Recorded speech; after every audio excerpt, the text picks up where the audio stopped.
और इस वक्त आपको बता दें कि पश्चिम बंगाल के मुर्शिदाबाद ज़िले से 6 बम बरामद किए गए हैं। जी हां, मुर्शिदाबाद ज़िले के पुलिस बॉम्ब डिस्पोजल स्क्वाड ने जानकारी देते हुए कहा कि ये 6 बम मुर्शिदाबाद ज़िले के सालार थाना क्षेत्र स्थित कांडी में पाए गए हैं।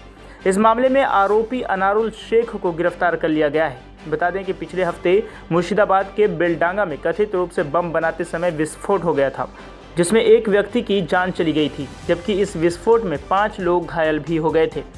आपको बताते चले कि मुर्शिदाबाद ज़िले के बेलडांगा के रामेश्वरपुर गांव में बम बनाते समय अचानक विस्फोट हो जाने से यासुद्दीन शेख उर्फ चांदी शेख की मौत हो गई थी, जबकि 5 अन्य लोग घायल हो गए थे।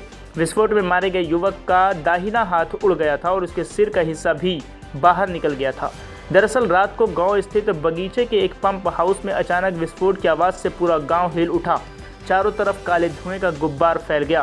स्थानीय लोगों ने घटनास्थल का रुख किया तो उन्होंने देखा कि विस्फोट से एक घर की दीवार गिर गई है और एक युवक मलबे के नीचे दबा हुआ है। हालांकि इस घटना के बाद राज्य में मुख्य विपक्ष बीजेपी ने ममता सरकार को घेरते हुए राज्य में बम उद्योग को बढ़ावा देने का आरोप भी लगाया था। पार्टी के राष्ट्रीय उपाध्यक्ष सांसद दिलीप घोष ने ट्वीट कर दावा किया था कि सॉकेट बम बनाने के दौरान ये विस्फोट हुआ, जिसमें एक की मौत हो गई और 5 लोग घायल हो गए हैं। ब्यूरो रिपोर्ट, हालाती बंगाल न्यूज़ टेक इंडिया। और इस वक्त आपको बता दें कि पश्चिम बंगाल के मुर्शिदाबाद ज़िले से 6 बम बरामद किए गए हैं। जी हां, मुर्शिदाबाद ज़िले के पुलिस बॉम्ब डिस्पोजल स्क्वाड ने जानकारी देते हुए कहा कि ये 6 बम मुर्शिदाबाद ज़िले के सालार थाना क्षेत्र स्थित कांडी में पाए गए हैं।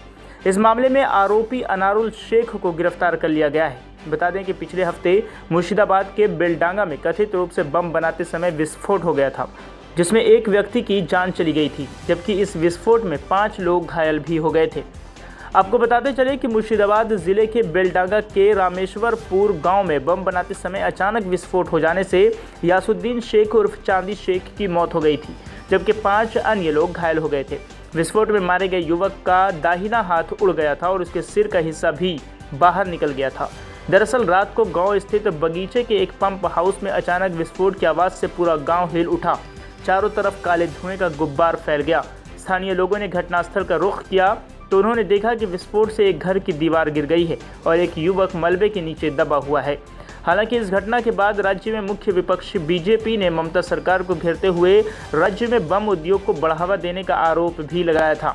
पार्टी के राष्ट्रीय उपाध्यक्ष सांसद दिलीप घोष ने ट्वीट कर दावा किया था कि सॉकेट बम बनाने के दौरान ये विस्फोट हुआ, जिसमें एक की मौत हो गई और 5 लोग घायल हो गए हैं। ब्यूरो रिपोर्ट, हालाती बंगाल न्यूज़ टेक इंडिया।